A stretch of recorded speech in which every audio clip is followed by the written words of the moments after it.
What's going on, guys? Nick here. Today I'm going to bring you guys a review of a part that was installed on this car probably right around 3,500 miles ago. It's the first part that I haven't installed on the car either by myself or with friends, so it's kind of weird paying labor to have a part installed on the car, but we're going to get into pricing on what it cost to install, and my first impressions of it when I got it and my impressions of it now. So this is going to be a review of my Southbend Stage 3 daily clutch in my Subaru BRZ.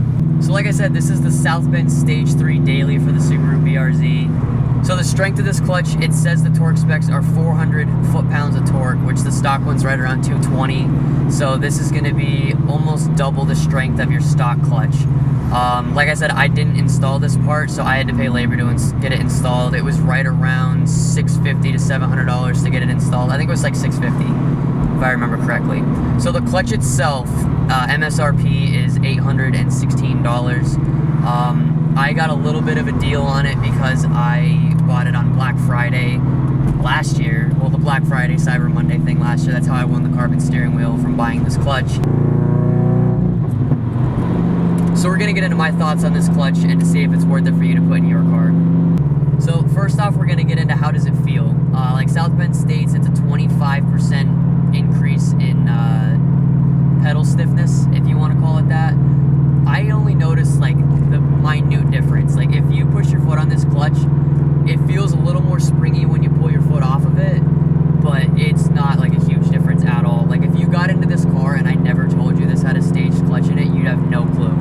You would literally, like, you wouldn't even question the fact that you would think it was a stock clutch, which is fantastic for daily driving. It's so easy to take off with this car. You don't have to like rev it up when you don't have to rev it up like crazy when you're taking off. The clutch isn't like an on-off switch. It's very, very progressive. It feels like a stock clutch, just a little bit springier of a pedal, and that's about it. So downshifting is super easy. Taking off is easy. I don't have a stop sign here, but there's no one behind me, so I'm just going to take off with it normally and show you guys exactly what it's like. So this is dead stop, taking off, just ease off on it, give it a little bit of gas. It takes off and drives just like a stock car.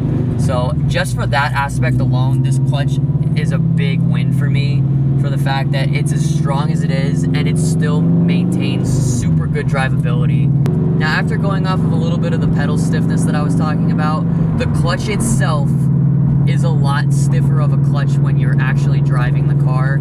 So it's especially noticed when you're driving aggressively. If you're driving pretty normal like this, just cruising in whatever gear you're in, I'm in fifth at 45 miles an hour. If I downshift, it's not gonna bite super aggressive. If you shift this car real hard, first, second, third, fourth, when you pull your foot off the pedal, the car snaps you back a little bit harder. If traffic will let me do a pull, I'll show you what I mean by it. Also, I've noticed that launching this car now has become a little bit more difficult. You need a lot less revs to get the car off the line, and you really have to baby the clutch just a little bit, or you're just gonna light the tires right up, which I've done a couple times.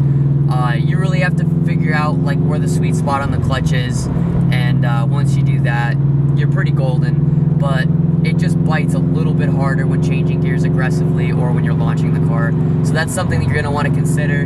You are going to get a lot more strength out of this clutch. You're going to have to adjust your driving to figure out how to launch the car the way that you used to, because this car on stock clutch used to launch so good for me. It barely ever spun, and you didn't have to baby the clutch all that much. I'm learning with this one, you have to do it a little bit. It's not bad. I've pretty much figured it out after launching it probably about a half dozen times, and because the first 2 times were rough, it was real bad. So but other than that, like I said, the drivability is great, and you pretty much figure it out as you keep going with it, and you'll be fine. So this clutch comes with a 12-month 12,000 mile warranty through Southbend. The only way that you really get that, it's really strict. You'll get a paper with the clutch when you get it. Like it has, like this is kind of another reason why I had it installed at a shop. So you have to have a certified mechanic with their ASE number, install it, sign off on it, sign off whether your flywheel was resurfaced or replaced. I ended up replacing my flywheel because while you're doing it, you might as well. It's only $135 for a flywheel. So I had mine replaced. But like I said, if you want to get the warranty for it, it's probably a good idea to do just in case something happens, because it's not a cheap clutch. That's why I went with having my buddy Kevin install it. He did a fantastic job on it. car drives great.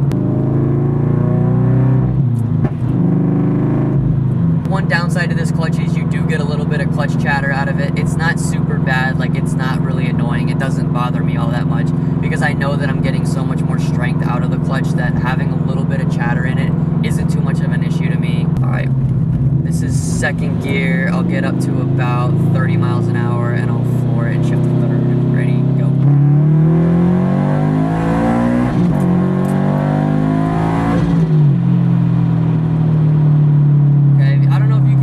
Video how much more aggressive it bites, but it has a little bit more of a kick when it shifts in between gears.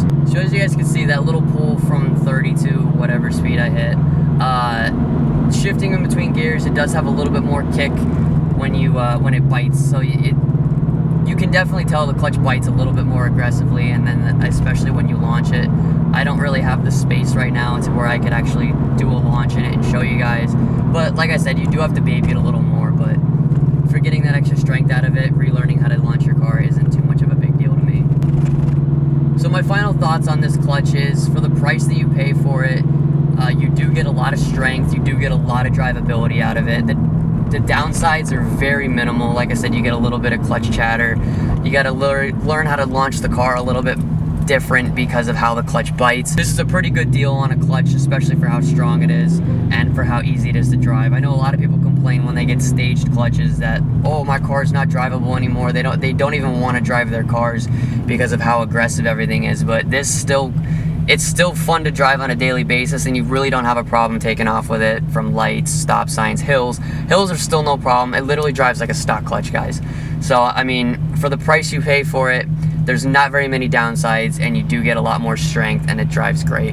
So these are my thoughts on the Southbend Stage 3 Daily Clutch. I would recommend it to anyone who wants to run more power and a little bit stronger components in their FRS BRZ or 8.6. Again, I also went with a Velox forged shift fork and the aluminum shift pivot just to strengthen everything else up in there, because a stronger biting clutch has the potential of snapping your stock shift fork. So I didn't want to risk that, because it's just a steel fork. It's just a cast steel fork in it when it's stock. So not too bad. Like I said, I recommend this to anyone. So thank you guys for watching this quick little review, and I'll see you guys in the next video.